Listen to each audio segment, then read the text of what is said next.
Halo, assalamualaikum warahmatullahi wabarakatuh. Jumpa lagi bersama saya di channel Mas Vincent. Oke teman-teman, jadi di video tutorial kali ini saya akan menjawab pertanyaan mengenai masalah kulkas Polytron 2 pintu. Jadi pertanyaannya seperti ini ya. Jadi untuk kulkas Polytron 2 pintu ini, untuk di bagian atas ini bisa dingin, bisa beku. Namun untuk di bagian kulkas pintu yang bawah ini tidak dingin, hanya sejuk saja teman-teman ya. Jadi pertanyaannya seperti itu kurang lebih. Kemudian untuk kulkas ini kan dalam posisi nyala teman-teman ya, dalam posisi nyala.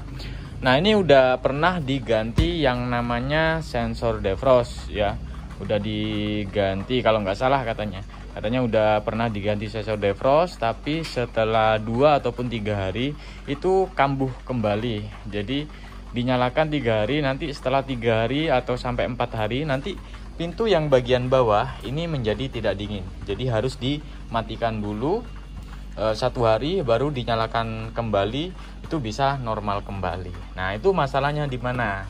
Nah jadi pertanyaan seperti itu. Kemudian untuk masalah timer, untuk kulkas Polytron itu menggunakan timer 1/3 teman-teman, bukan 1/4. Beda dengan kulkas SAP.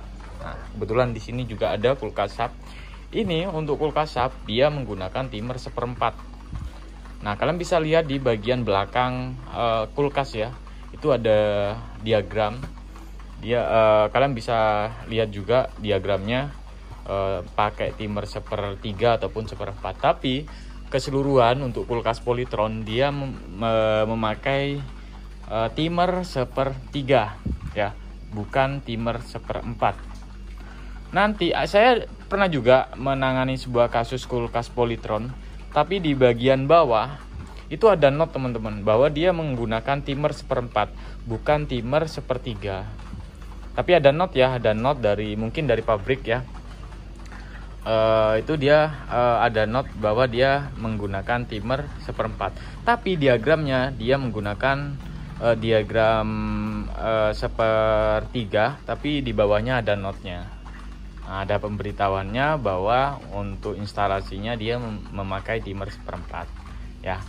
Oke, jadi sekarang saya akan coba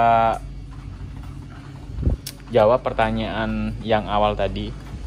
Jadi seperti ini, ketika kulkas ini mengalami pengeblokan, otomatis itu bukan dari segi freonnya yang habis atau ada kerusakan di bagian mesin kompresor dan yang lain sebagainya.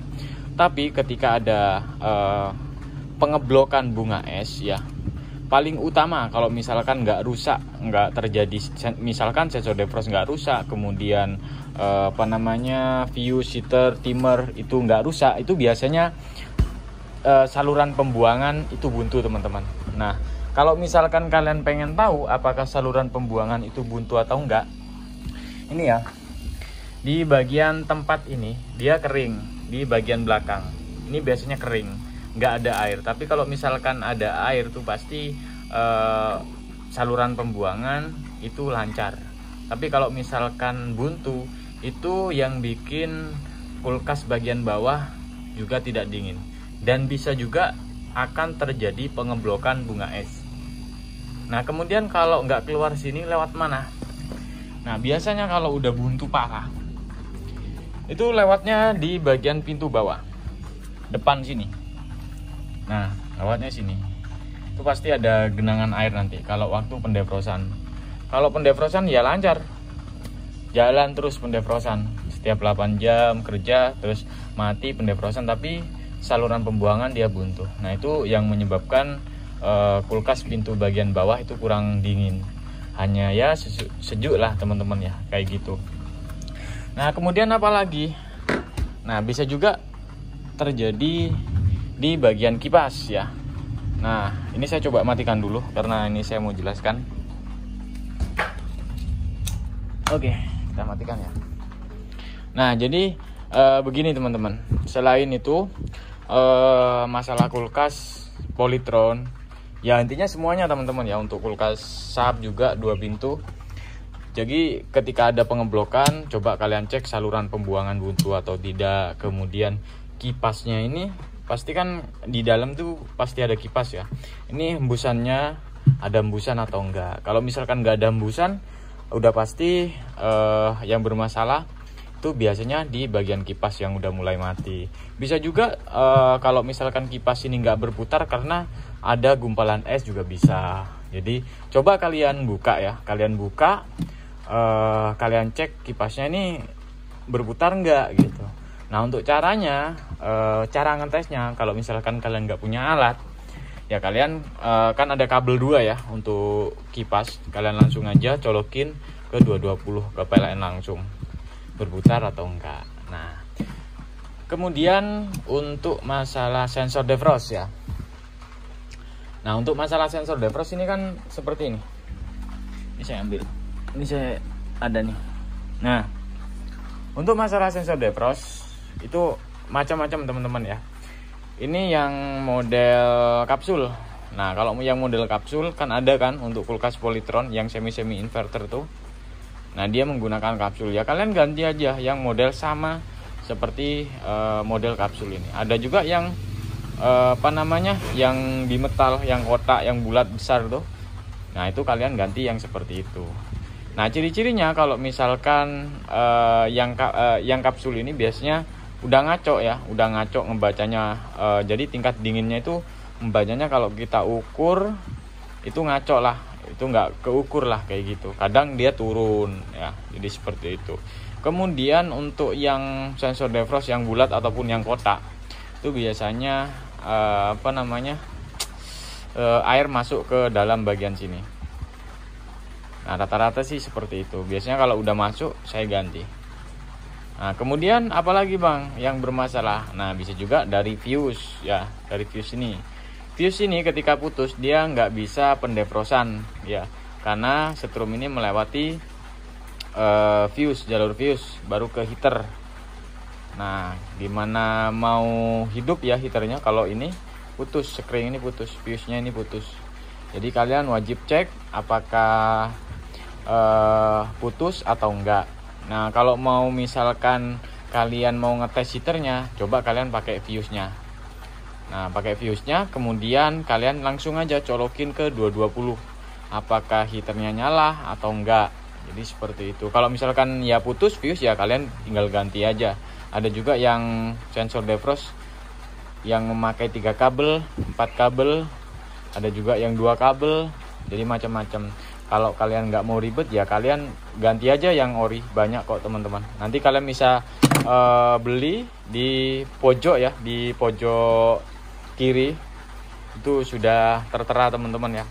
Nah kemudian untuk masalah heater, bang, ketika saya ukur heaternya ini normal bang. Nah itu belum tentu normal juga ya, karena heater ini kita harus cek fisik juga ya, apakah pecah atau enggak. Biasanya kalau udah pecah ini susah ya teman-teman. Kadang-kadang kulkas itu nyetrum kalau udah pecah. Nah jadi seperti itu. Kemudian setelah itu apa? Ya udah kita setelah itu kalau misalkan semuanya normal, kipas normal, sensor defrost normal, kemudian fuse normal, heater normal, coba kalian cek di bagian timer. Nah timer ini udah saya kasih tahu juga untuk ciri-cirinya. Kadang-kadang kalau timer ini meskipun baru beli, kadang-kadang juga nggak normal teman-teman. Itu banyak kejadian-kejadian ya. Di kolom komentar saya ada juga yang dulu pernah WA ke saya, ini baru bang.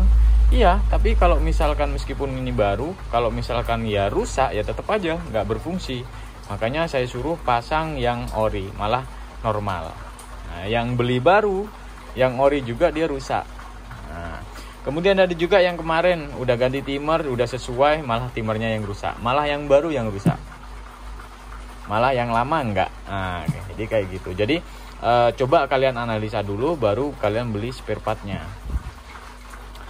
Oke, kemudian saya teruskan di bagian timer. Jadi timer ini ada beberapa ciri-ciri lah kalau misalkan timer ini udah rusak. Biasanya kalau timer itu rusak, itu biasanya bunyinya agak kencang, kretak ya. Jadi rotornya itu ada yang rompal, ada juga yang spool timernya itu udah angus ataupun udah nggak berfungsi, bisa juga seperti itu. Kadang-kadang kalau timer ini rata-rata kadang-kadang yang sering saya temui itu mati total. Jadi ketika pendefrosan ini sudah selesai, kulkasnya nggak mau hidup kembali. Itu yang sering saya temui. Kemudian yang kedua yang sering saya temui itu meskipun timer itu nyala ya, kadang-kadang dia lambat teman-teman, lambat waktu mau nyetek lah, lambat. Rata-rata bunyi teretek kayak gitu, nggak halus lah bunyinya. Nah jadi seperti itu ya. Sampai sini paham ya teman-teman untuk masalah kulkas Polytron, khususnya kulkas Polytron. Tapi ini berlaku untuk kulkas 2 pintu semuanya ya. Jadi cara kerjanya juga sama semuanya, mau pakai yang manual menggunakan timer ataupun yang pakai semi inverter, semuanya sama sebenarnya. Untuk cara pengecekan juga sama. Nah, jadi seperti itu. Kalau misalkan masalah freon ya, bang, kulkas saya tidak dingin tapi nggak ada pengeblokan, ya coba kalian kalau misalkan nggak ada pengeblokan ya kalian cek aja freonnya. Cara ngecek freon udah sering saya sampaikan juga, tinggal kita lihat bodi aja ya, dingin atau enggak, panas atau enggak ya. Kalau udah panas udah pasti ya normal, tapi kalau udah dingin tuh udah pasti freonnya. Nah kemudian untuk mesin kompresor ya, mesin kompresor kalau misalkan nggak jalan udah pasti ya mesin kompresornya yang rusak ya. Jadi seperti itu. Oke, mungkin sampai itu untuk video tutorial kali ini. Semoga video ini bisa bermanfaat untuk teman-teman semua. Jangan lupa untuk like, share, dan subscribe. Assalamualaikum warahmatullahi wabarakatuh. Sampai jumpa di video selanjutnya.